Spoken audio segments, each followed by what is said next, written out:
Hello everybody, class 10th की worksheet आ गई है बेटा, worksheet number 30 and today we are going to study about the globalization. कल हमने पढ़ा था इससे पहले, मतलब प्रीवियस वर्कशीट में इन द वर्कशीट 29th हमने सीखा था कि वैश्वीकरण होता क्या है और उदारीकरण और वैश्वीकरण का क्या लेना देना है, कैसे वैश्वीकरण से व्यापार, देशों के व्यापार में फ़र्क पड़ा है और कैसे देशों का व्यापार बढ़ गया है, कैसे विदेशी निवेश किसे कहते हैं, ये सारी चीज़ें हमने पिछली वर्कशीट में पढ़ी हैं। आज हम इसी चर्चा को आगे ले जाएंगे।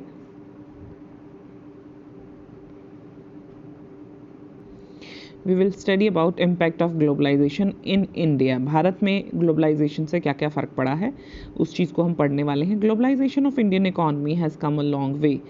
भारत में, भारतीय अर्थव्यवस्था में जो वैश्वीकरण है वो काफ़ी दूर तक आ चुका है, यानी काफ़ी आ चुका है। Globalization and greater competition among producers, both local and foreign producers, have been of advantage to consumers, particularly the well off sections in the urban areas। इसका मतलब ये है कि वैश्वीकरण जो हुआ है और उत्पादक, इससे स्थानीय और विदेशी दोनों तरह के उत्पादक बढ़ गए हैं। स्थानीय भी बढ़ गए हैं क्योंकि चीज़ों की डिमांड है।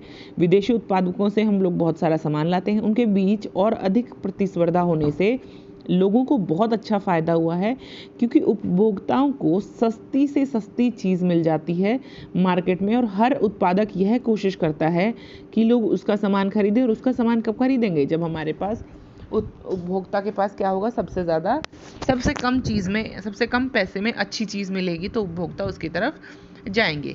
इन उपभोक्ताओं के सामने वह पहले से अधिक विकल्प हैं। वे अब कई उत्पादों में बेहतर गुणवत्ता और कम कीमतों का आनंद लेते हैं। They can get better products at the cheaper prices, है ना। प्रोडक्ट्स भी बेटर हो गए हैं और प्राइसेस भी कम हो गए हैं। उत्पादकों और श्रमिकों का वैश्वीकरण का एक संभावित प्रभाव नहीं पड़ा है, लेकिन श्रमिकों क्या प्रभाव पड़ा है, उत्पादकों पर क्या प्रभाव पड़ा है, वो इतना अच्छा नहीं रहा, लेकिन उपभोक्ता काफ़ी खुश हुए हैं। कैसे, हम समझने की कोशिश करते हैं।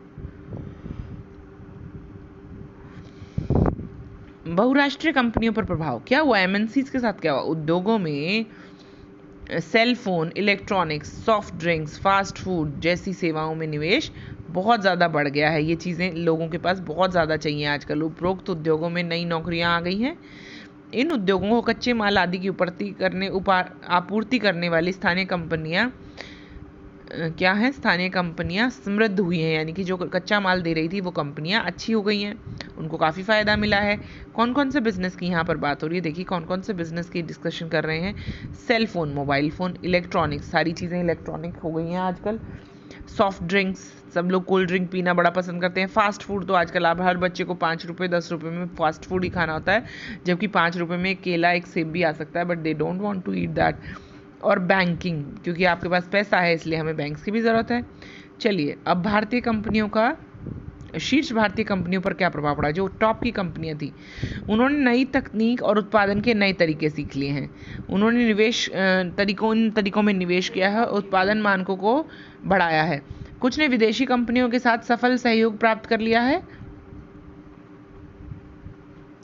कुछ बड़ी भारतीय कंपनियां खुद बहुराष्ट्रीय बन गई हैं, यानी मल्टीनेशनल बन गई हैं, बहुत देशों में वो काम करने लगी हैं। जैसे कि किनका एग्जांपल दिया गया, देखिए टाटा मोटर्स, इन्फोसिस, रेनबैक्सी, जो बड़ी बड़ी कंपनियां आप सोच सकते हैं ना, जो इंडिया वर्ल्ड की जो 2 सबसे बड़ी कंपनीज़ हैं जो मोटर्स में, मतलब मोटर उसमें हैं, उन दोनों को ख़रीदा है टाटा मोटर्स ने। अगर आप देखेंगे, अगर आपको मोटर्स देखते हैं, आप लोग नई गाड़ियों में इंटरेस्ट रखते हैं, तो you must be knowing Tata Motors बहुत बड़ी कंपनी है। इन्फोसिस आपको पता है, रेनबैक्सी आपको पता है दवाइयों की कंपनी है। आईटी जैसे उद्योगों को सेवा प्रदान करने के नए अवसर मिले हैं, जैसे कि अभी देखिए लॉकडाउन में बहुत अच्छा अवसर मिला है, हम लोग फ़ोन से पढ़ा पा रहे हैं, ये भी एक आईटी का तरीका है बेटा। छोटे निर्माताओं पर क्या प्रभाव पड़ा, देखिए बहुराष्ट्रीय कंपनियों की सेल्स अच्छी हो गई, उनके प्रोडक्ट अच्छे हो गए, कच्चे माल की, जो कच्चा माल बेच रही थी वो कंपनियां भी अच्छी हो गई। जो भारत की बड़ी कंपनियां थी उनमें भी क्या हुआ है, विदेशी कंपनियां बन गई हैं, कुछ बहुराष्ट्रीय बन गई हैं, कुछ को बड़ा अच्छा लगा। लेकिन छोटे उत्पादक जो थे, जो घरों में बनाते थे, छोटे छोटे जो निर्माता थे, उनके लिए वैश्वीकरण ने कुछ चुनौतियां पेश की हैं, क्योंकि उनकी क्वालिटी इतनी अच्छी नहीं होती और उनका खर्च ज़्यादा पड़ता है, क्योंकि वो कम चीज़ें बनाते हैं। छोटे निर्माताओं को प्रतिस्पर्धा के कारण कड़ी टक्कर मिली है, जैसे कि बैटरी कैपेसिटर बनाने वाले, प्लास्टिक खिलौने, टायर, डेयरी उत्पाद, तेल वगैरह कुछ बनाने वाली कंपनियां हैं।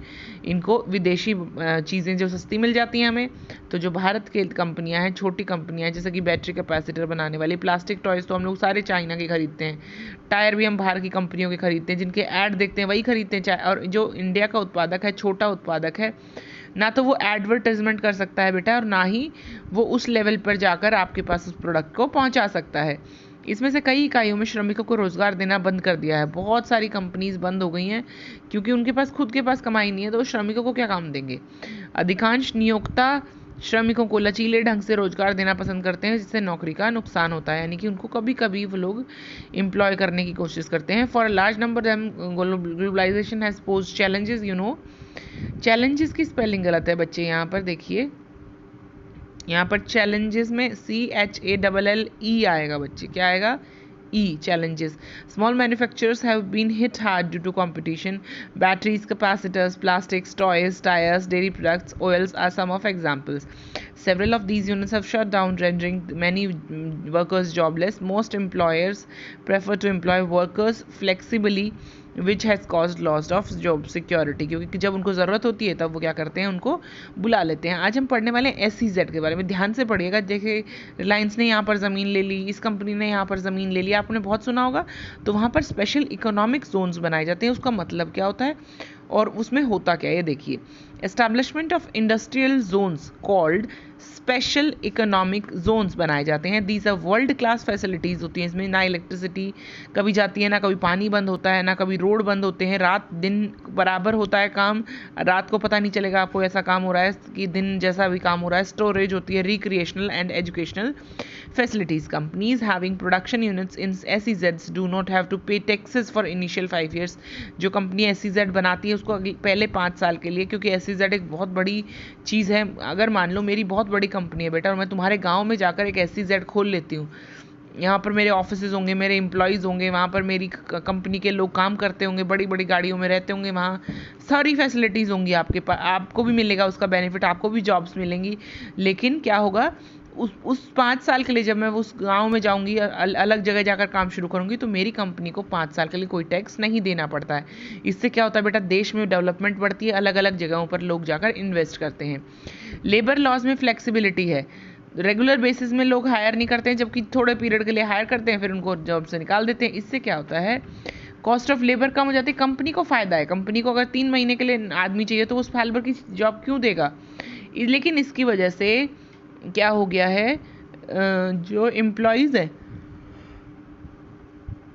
जो श्रमिक हैं, जो लेबर हैं, वो बड़ी परेशान हैं। देखिए क्या हुआ है,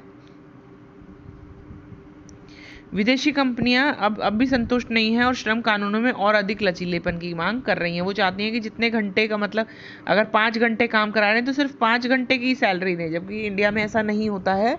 इंडिया इज़ नॉट ऐसा कंट्री कि वहाँ पर लोगों को फोर्सफुली काम कराया जाता है। तो इंडिया में लेबर लॉज को बहुत ज़्यादा फ्लेक्सिबल करना चाहती है कंपनी, क्योंकि दूसरे देशों में और भी ज़्यादा घंटे काम करते हैं लोग। इंडिया में लोग 8 ही घंटे काम करते हैं एक दिन में, जबकि बाहर के देशों में लगभग 14 घंटे तक लगभग लोगों से काम कराया जा सकता है। इस प्रकार सभी को वैश्वीकरण से लाभ नहीं हुआ है। आपने देखा, जो छोटे उत्पादक है उसको लाभ नहीं हुआ है, जो मजदूर था उसको लाभ नहीं हुआ है, तो लाभ नहीं हुआ है। सवाल यह है कि सभी के लिए अवसर पैदा न करने के लिए वैश्वीकरण की ओर अधिक निष्पक्ष कैसे बनाया जाए और इसके लाभों को बेहतर तरीके से कैसे साझा किया जाए। इसके लिए सरकार ने नीतियों को केवल अमीर और शक्तिशाली बल्कि देश के सभी लोगों के हित के लिए रक्षा करनी चाहिए। तो हमें पता ही है कि सिर्फ किसकी रक्षा नहीं करनी, अमीर की रक्षा नहीं करनी, हमें गरीब की भी रक्षा करनी है। उदाहरण के लिए सरकार यह सुनिश्चित कर सकती है कि श्रम कानून ठीक से लागू हों, श्रमिकों को उनके अधिकार मिले। यदि आवश्यक हो तो सरकार व्यापार और निवेश बाधाओं का उपयोग कर सकती है। वह उचित नियमों के लिए विश्व व्यापार संगठन में बातचीत कर सकता है। पिछले कुछ वर्षों में लोगों ने संगठनों द्वारा बड़े पैमाने पर अभियान और प्रतिनिधित्व ने व्यापार और निवेश से संबंधित महत्वपूर्ण निर्णयों को प्रभावित किया है।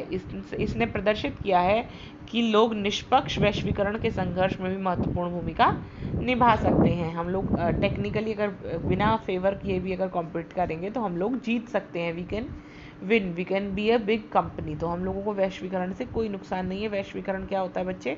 वैश्वीकरण हमेशा नए चैलेंजेस ला के देता है जिससे लोगों को फायदा होता है। The impact of globalization has not proved beneficial to all. Do you agree with this statement? Give 2 reasons in support of your answer. 2 reason आपको देने हैं। तो पहला रीजन देखिए, ये किसको फायदा नहीं हुआ है? जो ये आदमी था, ये छोटे निर्माता, इसको फ़ायदा नहीं हुआ है। आप इसका एग्जाम्पल देंगे एक। दूसरा एग्जाम्पल आप देंगे मजदूर का। यहाँ पर देखिए श्रमिकों का, श्रमिकों को बहुत नुकसान हुआ है। ठीक है बच्चे, कोई दिक्कत तो नहीं समझने में? बल्कि यहाँ पर लिखा भी है, यहाँ पर भी लिखा है ये पॉइंट। तो आप सिर्फ यही वाला पॉइंट लिख लीजिए। ठीक है, इसमें बहुत सारे पॉइंट थे और यहाँ पे श्रमिकों का भी पॉइंट है। तो यहाँ पर 3 पॉइंट्स हैं, आप 2 लिख सकते हैं। ये पूरा पॉइंट लिख लीजिएगा आप। नेक्स्ट क्वेश्चन, SEZ क्या है? विदेशी कंपनियों में कैसे आकर्षित करता है? आपको अभी भी हमने पढ़ा व्हाट इज SEZ, और ये पूरा आप पूरा लिखिएगा। इसमें पूरा एक्सप्लेन किया गया है कि कैसे कैसे क्या क्या चीज़ें होती हैं। नेक्स्ट क्वेश्चन कहता है, रमन एक जूता बनाने वाली फैक्ट्री में स्थायी कर्मचारी के रूप में काम कर रहा था। प्रतिस्पर्धा के कारण कारखाने बंद हो गए, उन्होंने अपनी नौकरी खो दी। उन्होंने कंपनी द्वारा उनके पिछले वेतन से आधे पर काम पर रखा गया है, जो अस्थायी आधार पर काम अवधि के लिए लचीलेपन से श्रमिकों को काम पर रखाता है। रमन और उसके साथी कर्मचारियों को इसका क्या प्रभाव हुआ होगा? उन्हें किस तरह का नुकसान हो सकता है? देखिए बच्चे, उनको बहुत सारा नुकसान हुआ है, क्योंकि उनकी सैलरी एक तो आधी हो गई है, जो सैलरी पे वो लोग काम कर रहे थे वो आधी हो गई है, और ऊपर से क्या हो गया बच्चे, और उनको जॉब सिक्योरिटी भी चली गई है। उनकी जो नौकरी की वो सिक्योरिटी थी कि इनकी नौकरी हमेशा रहेगी, वो भी चली गई है। अब उनको कभी भी नौकरी से निकाला जा सकता है, और उनकी तनख्वाह भी कम हो गई। ये दोनों कारण लिखेंगे। निष्पक्ष वैश्वीकरण से आपका क्या प्रभाव है, क्या समझते हैं, ये आपको लिखना है। ये है निष्पक्ष वैश्वीकरण। अगर वैश्वीकरण में कोई भी इधर उधर फेरबदली ना हो, कोई चीटिंग ना करे, कोई पॉलिटिक्स ना चलाए, हर जगह जो अमीर देश हैं वो दूसरे गरीब देशों को परेशान ना करें, अगर उसको अच्छी तरह वैश्वीकरण को लागू किया जाए तो सब लोगों को फ़ायदा होगा ही होगा। आई होप ये वर्कशीट आपको समझ में आई। कोई डाउट हो तो पूछिएगा। मिलते हैं अगली वर्कशीट के साथ। बाय बच्चों।